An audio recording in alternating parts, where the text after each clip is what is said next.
Finally for this episode we have Wizard Fire, another Data East game re-released under the Johnny Turbo's arcade line. I was just desperately looking on the eShop for a quick game after the days I spent recording GoldenEye and thought, yeah, why not? One thing to bring up is that this game is a sequel. I did not know that when I downloaded this. The games were called Dark Seal and Dark Seal 2 in Japan, but overseas they were renamed Gate of Doom and Wizard Fire. Had I known that at the time, I would have probably gone for Gate of Doom first, but I only found out after I played this game.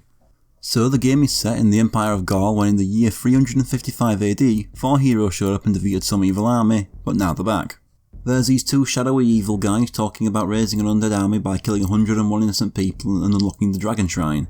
Then we get the wisdom of the sage about how when evil guys show up, the Shining Knights of the Wizard Fire will show up and kick all their heads in.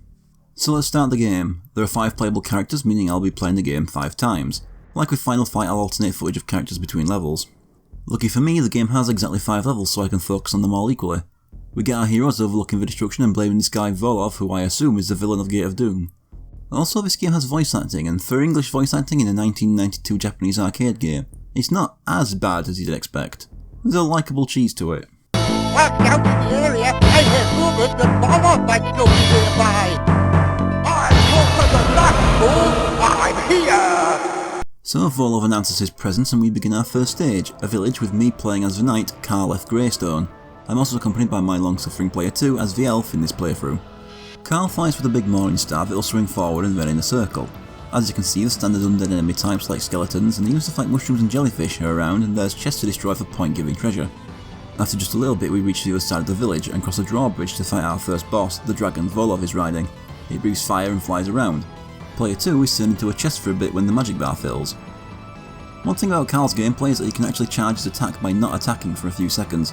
Half the cast has that, the other half charges by button mashing. Karl's alright. We take down the dragon and Volov escapes. Gotta say, the stage clear jingle is incredibly awful.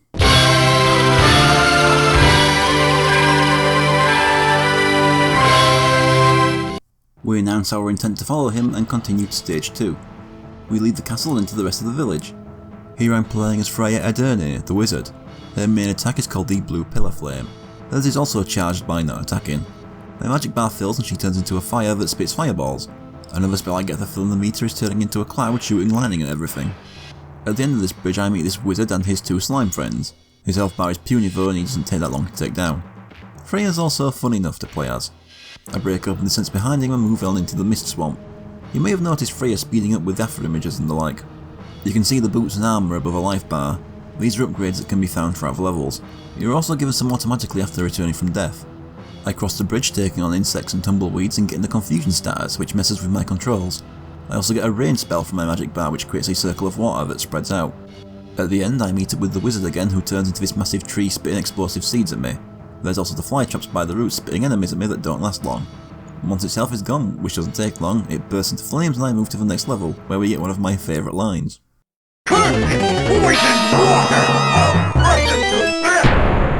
Yeah, you fucking water, I'll cave your skull in. Stage 3 is the Wall Mountain Range, and I'm now playing as Hark Ryger, the bard. He fights with a spear and isn't very fun. The spear I just found too hard to hit enemies with. He does turn into a unicorn shooting out projections of itself when his magic's full for some reason. He's one whose attack is charged from mashing, he'll do a rapid thrust. There's a lot of zombies, a firewall and some faces firing arrows from the walls. I just walk into the fire and use my post-damage invisibility to get through and collect the treasure behind it.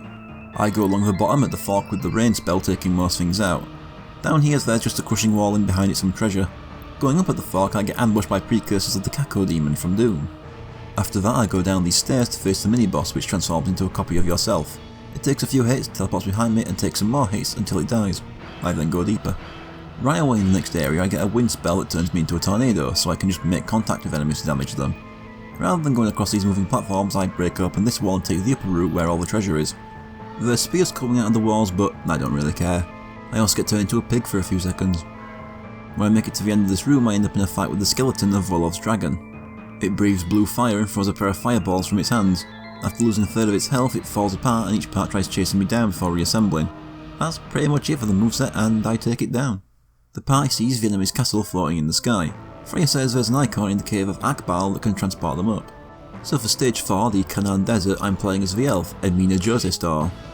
She and the next character are new for this game, with Gate of Doom having a ninja who wasn't brought back for this one.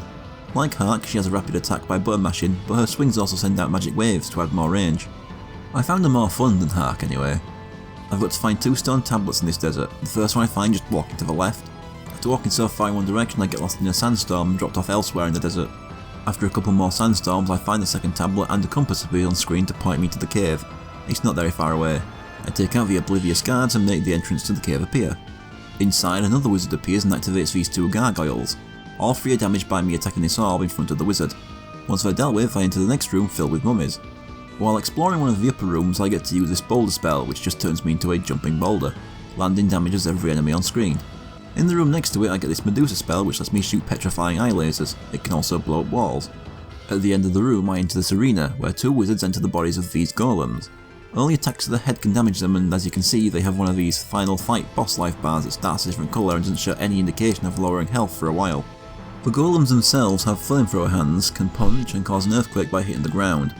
There's also this weird homing bullet spit thing. That's about it, and to be honest, this is just a sort of slow, boring, repetitive fight. They take ages to finally die. Everyone then teleports up to the final stage, the castle. For this last level I'm showing my playthrough of the dwarf and the other new character for this game, Jade Greataxe. The guy can throw up to 2 axes at once like boomerangs. While finding these Amina palette swaps, I get a spell that transforms me into a golem myself. I move slow but my punches make people explode.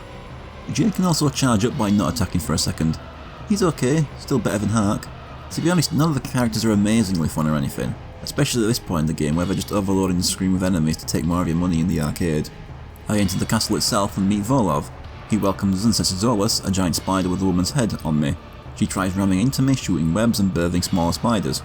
After a while she splits in 2 and uses the iconic spider ability, shooting lightning from their eyes. I also get poisoned on contact with them, but I have a limit to continue, so whatever. Once she's dead, I enter this room with a staircase I have to climb while a dragon shoots lightning at me. I fail to cross the moving platforms and just use my post-revival invincibility to walk over the gap. After that is a door leading to Volov and this knight.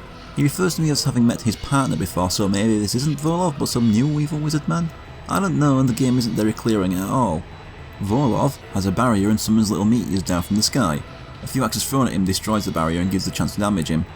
While this is going on, he's also throwing various projectiles and other enemies are still showing up. Sometimes when I get close to Volov, he'll have spikes shoot out from himself. Also, this whole time I'm chucking axes in his face, that knight is just standing back doing nothing. To be honest, this fight is a little tedious like the golems, just nowhere near as long. While it's in my mind, I assume that portal in the back is the Gate of Doom that the first game was named after. A few tedious minutes later, I turn into a golem myself and punch the last lot of health out of him.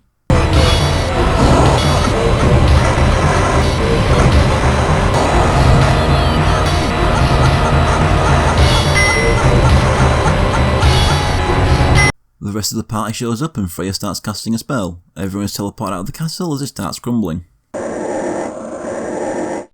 like this is goodbye. I hope we work together again. I think we will. Yes. Just send word if anyone needs a hand. Good luck, my friend. And good luck to all of you, too. And that's it, the party splits up while Hark and Amina go off together. Wizard Fire is okay. It's only half an hour long, but even then it still drags in points, namely those 2 boss battles. But 4 out of its 5 characters I enjoyed enough, and most of the levels were fine. But it's not a game I'd see myself really wanting to play again.